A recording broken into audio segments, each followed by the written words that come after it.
Well guys, I'm back. I thought I'd show you where I'm at. Two things right off the bat I want to do before I go into what I've been doing.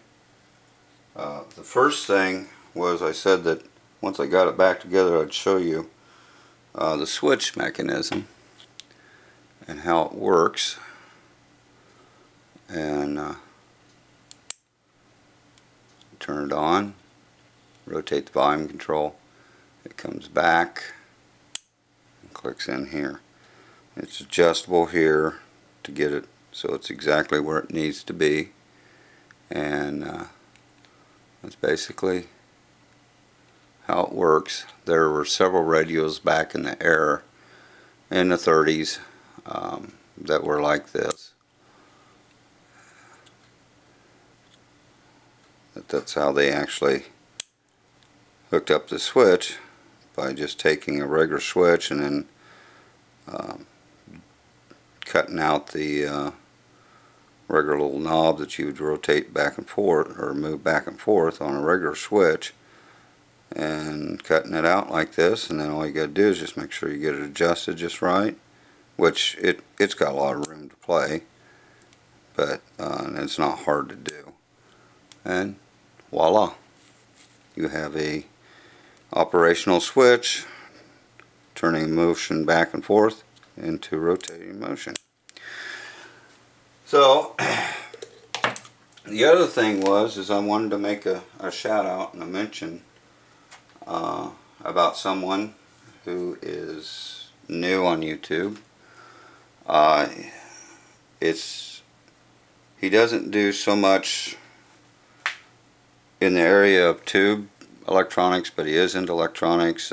He runs a business of computer repair.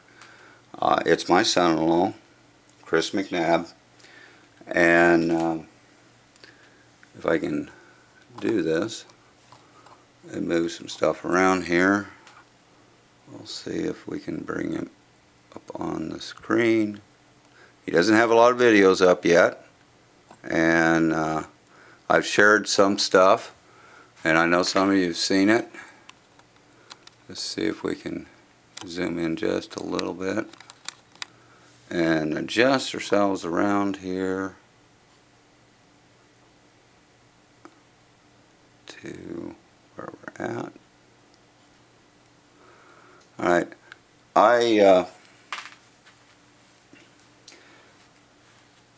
of course I'm subscribed to him, and you can actually go to my page and look it up underneath Chris McNabb. If you try to look username Chris McNabb, there is another Chris McNabb on here. His actual username, or as far as YouTube is concerned, is Visit CCR is his name, so it's YouTube user Visit CCR. CCR is Chris Computer Repair. I will copy this and put it in the link in the description. Check him out. He is really good with computers and software, and he was trying to help out old 64 goat, who he's still researching the problem. He's got a problem that if you guys watched his latest video, you would see, and so he will continue researching it until he finds an answer for him. And so anyway, check him out. Go ahead and subscribe to him. He's got, right now he's only got 4 subscribers, about 80 views, roughly 7 videos up.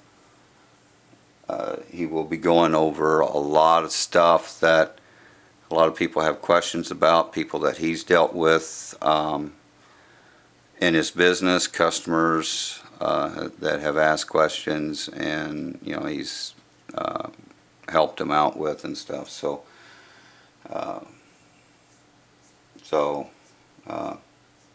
give him a hand and subscribe to him. I don't think you'll be sorry, because I know everybody has a computer question, at least one. So anyway, now back to where we're at and what we're doing.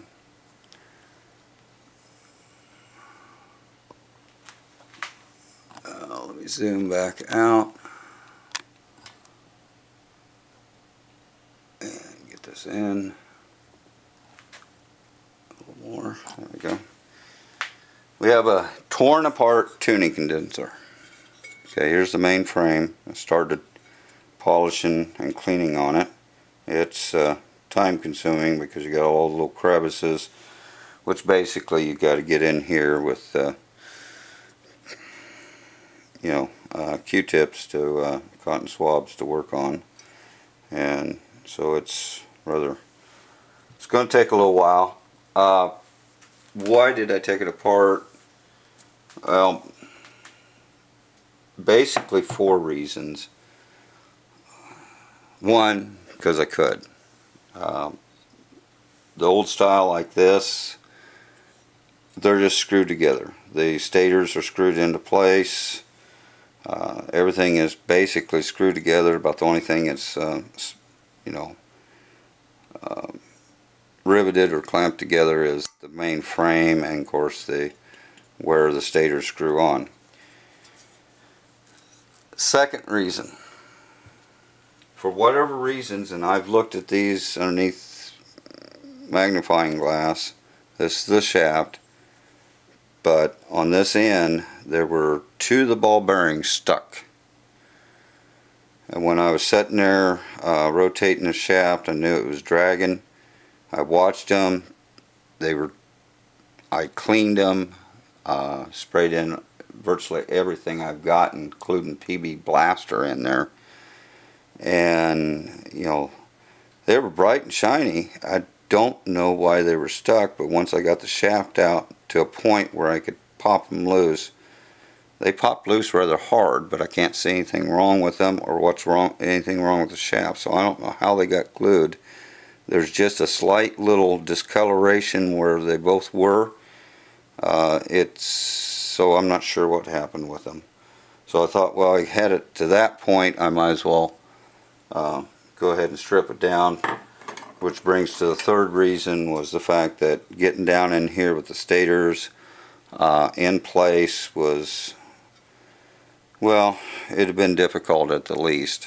A lot of it was just pretty easy to remove dust with just air spray, spraying canned air in there, but some of it was still kind of caked in a little bit. I got quite a bit of brushed out and cleaned out. Now I'll just go in here and just kind of do the best I can as far as any further cleaning. And the fourth reason is a while back on a video, I think it was on the when I was doing the Atwater Kent radio, I made mention about the tuning condensers, that I had another Atwater Kent that had excuse me, rusted pretty bad and corroded pretty bad at one end, and one of the tuning condensers was really badly corroded, and I had to take it apart and clean it up.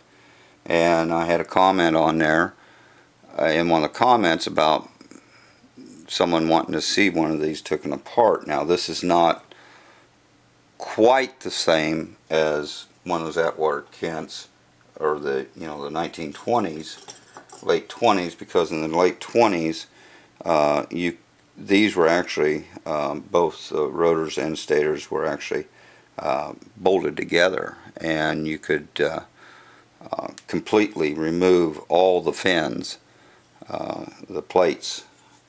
So whereas these you can't, but one of the biggest things is not so much putting those back together, because they've got spacers and everything, as long as you get the spacers back in the same place, which is not that difficult, is when you put these back together is getting your spacing correct. And I will go through that when I get this cleaned up and go putting it back together. But basically you're going to use shims.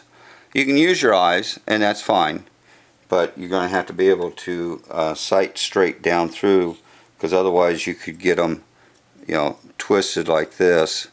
And with shims and shimming it in several spots, you can get it so that everything is square and straight, and then you can, what you basically will do is you'll stick these back in with the rotors and stators all shimmed together. Stick them in, stick the screws in loosely, and until you get the shaft in, you leave them screws loose. You get the shaft in, get the bearings set, and get that locked down, and then you can lock the rotors down and then lock the stators down, and then pull the shims out, and it should be good to go.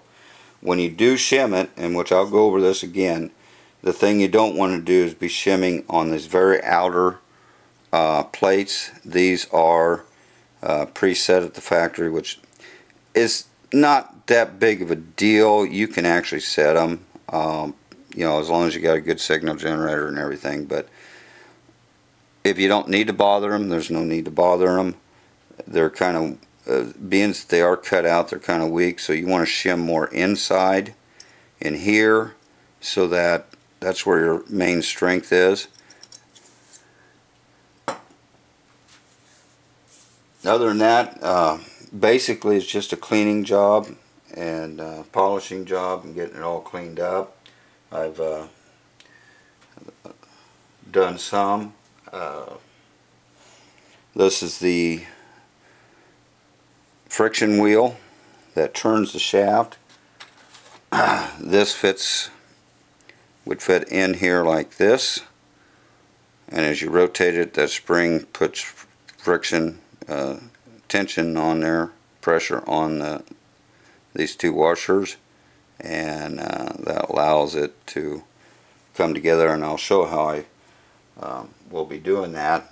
One of the biggest things is this is strong spring, so you got to get it opened up, because you're not going to be able to get it back together otherwise. And what I did was simply put it on the table, took an old pocket knife that I use for scraping virtually everything, and stuck it in here to get it opened up. You know, a knife's got a sharp edge, so it gets in there real easy, and you can shove it down till you hit the shaft.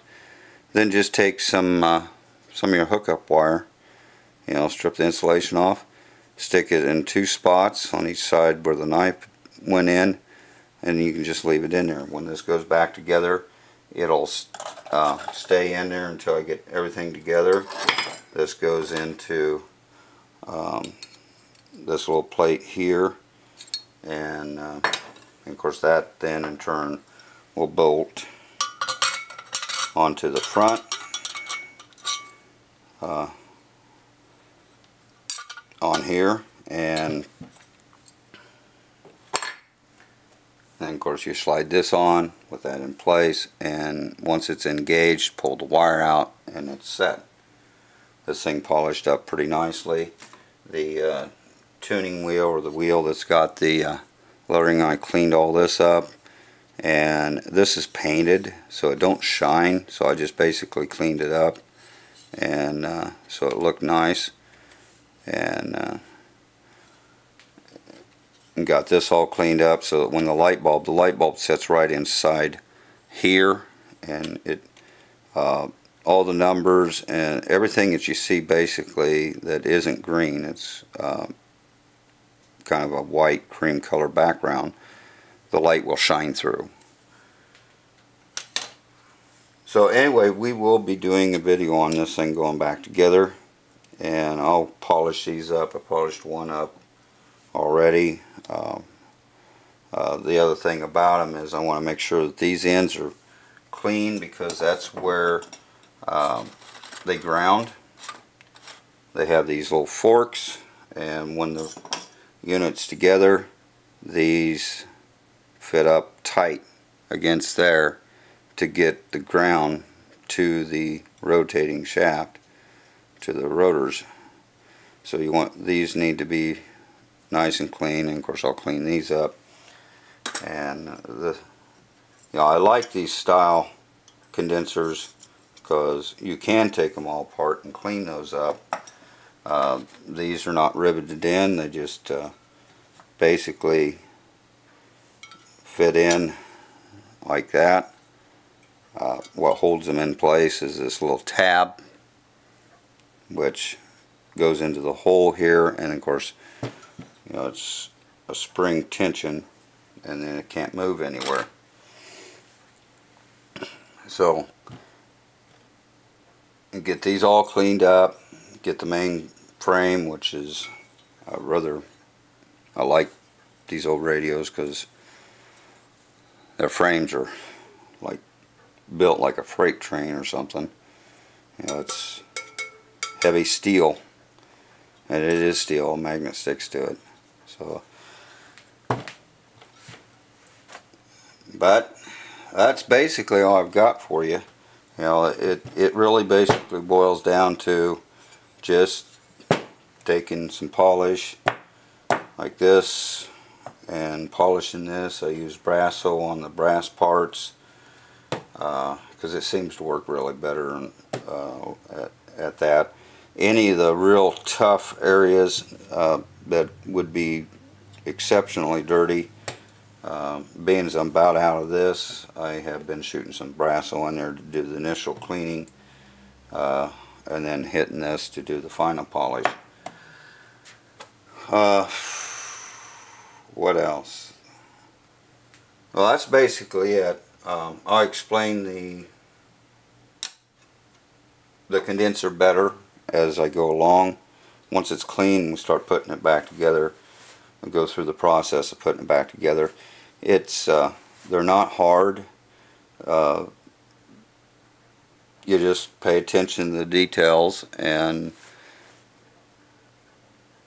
just put it back to, you know, back together, and it really is not difficult to take one apart and put them together.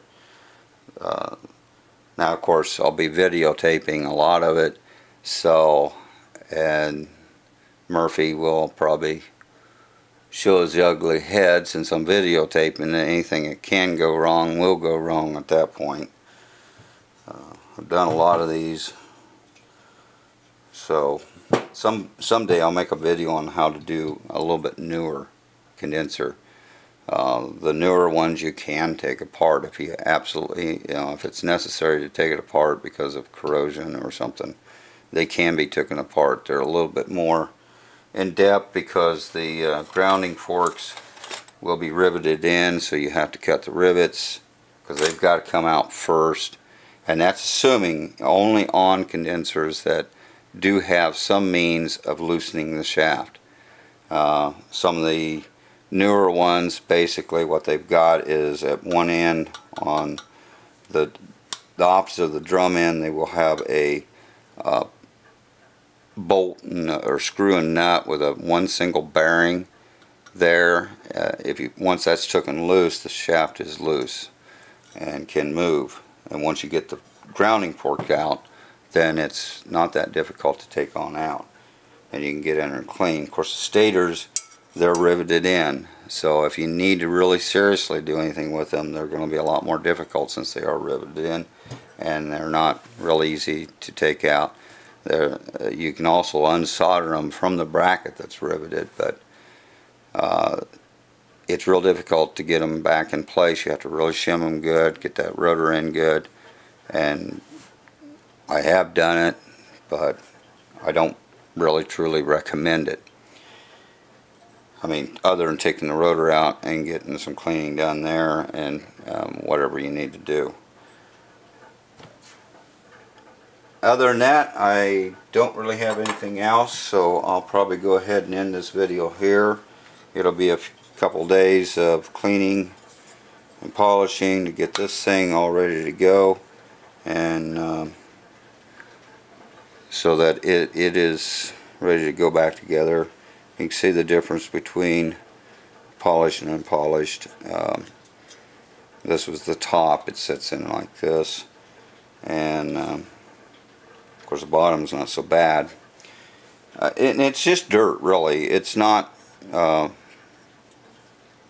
there's a little bit of yellowing here. That's from the cadmium plating, and that's not that hard to clean. You can chemically clean it with something like this. You put it on there and get it spread around, and immediately wipe it back off. It takes off the yellow and comes back nice and pretty, which I'll probably use down inside a lot of these areas. So anyway, that's where we're at,